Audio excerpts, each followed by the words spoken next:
History is the study of history. Those who do not learn history are doomed to repeat it.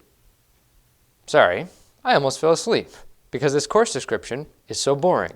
And you know what? The way that people usually tend to talk about history is, on the whole, pretty boring. It's true that history can be interesting if there's some particular subject within history that you already care about, such as World War II or samurai or Victorian England. But history as a whole, history in the abstract, is not usually something that most people care about. The reason that people tend not to care about history is that they don't know what it is. You see, history is not just a series of names and dates. It's about the fundamental dynamics that undergird our whole world. Now, you might be tempted to think of those dynamics in terms of political, economic, social, or technological movements, but no single one of those explains the whole story of history. The fundamental driving force of history, what history is at its deepest level, is the history of ideas. Ideas are the single most powerful and important things in the world. They influence and drive everything at every level, from religious to scientific, economic to artistic, political to personal. No advances in technology or shifts in political philosophy or changes in culture occur without something happening at the level of the fundamental ways in which we think about the world. The second thing is that these ideas don't just exist out there in some abstract sense. They exist as part of a moving conversation across the history of mankind. What it means for these ideas to be in conversation is to be in a state of dynamic flux and development. Ideas are influenced by other ideas, they go on to influence yet other ideas, they adopt different nuance depending on different contexts in which they emerge, in which they play themselves out. In other words, just like the content of any regular conversation. And a conversation is really the best analogy for this kind of thing.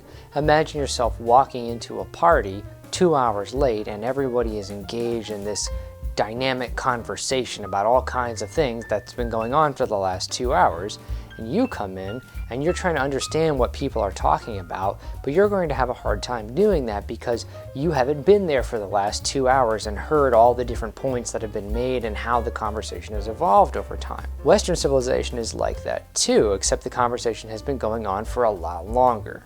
This is what history is in its essence, an ongoing conversation or a battle of ideas. In the case of Western civilization, it's a conversation that's been going on for about 3,000 years and is still going on today. Analyzing history in this way is what we might call an idea-first way of viewing history, and I think that there are 3 advantages to doing so. Number 1, you'll be able to understand the world you live in today at a deeper, more profound level.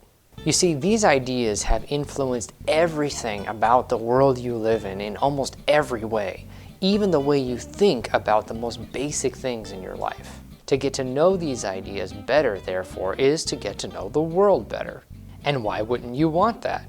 If a random stranger wanted to come live in your house, you would want to know something about who that person was. If he had a history of conning or stealing or murdering people, you would want to know that before you invited him into your home. It's the same way with ideas. Ideas go into your mind and they take up residence there and they exert their influence on everything that you are and everything you think and say and do.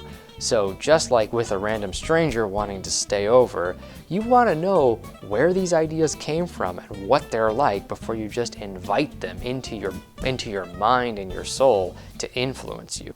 The second thing is that learning history will give you the context you need to understand all other subjects. Studying subjects without first putting them in their proper historical context is a little bit like trying to read a book with all of the chapters out of order and perhaps missing some of the chapters. Now, it's true that you could study the chapters you have very thoroughly and you could probably get something out of them, but you're not going to get as much out of them without, say, the first chapter to help frame what the book is about and if you read all the chapters in order. The third thing that you get from learning the history of ideas is the opportunity to actually expand your thinking. People are always talking about being open-minded and expanding their horizons, but the reality is that we are all limited in the way that we think about the world by the categories that our culture gives us, and every culture is like this. Getting outside of all of this, however, is what gives you the perspective to come back and properly evaluate the ideas and the thoughts of all the people and things around you. Just as traveling the world gives you more perspective on your hometown, or eating different foods gives you more perspective on food in general, so too does exploring the whole history of ideas and thoughts give you perspective enough to be a well-rounded thinker and even to come up with unique and original ideas outside of those that your culture or your particular time has available for you. So history is the history of ideas. And those ideas are the true movers of everything, and they evolve in an ongoing conversation across time. You can get more out of that conversation and contribute more to that conversation to the degree that you understand it. So what's next? Well, in the first lecture, we're going to cover the conversation of Western ideas in brief, from pagan antiquity to modern day 21st century. There will be a link in the description or at the end of the video or something like that. See you on the other side.